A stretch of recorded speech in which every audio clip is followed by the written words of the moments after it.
hogyha a gyerek ellenkezik, és nagyon utálja ezt az egészet, nem vagyunk sikertelen szülők. Tehát nekünk nem az a dolgunk, hogyha megszabunk egy határt, akkor a gyereket is boldoggá tegyük ezzel, de az dolgunk, hogy elbírjuk az ezzel kapcsolatos érzéseit. Lehet, hogy ennyit fogunk neki mondani, tudom, hogy a kutyával szeretnél ezt, sajnálom, hogy ez most nem lehet így. Tudom, hogy át akarod ölelni, és fel akarsz mesélni, sajnálom, hogy nem lehet így.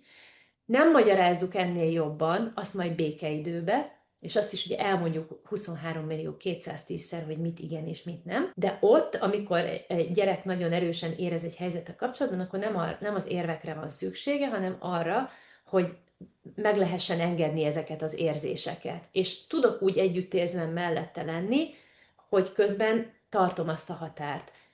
Szerintem az egyik legfontosabb tanács, amin a legjobban szoktak meglepődni az emberek, az az, hogy nem kell, hogy otthon legyen a kutya a baba érkezésekor.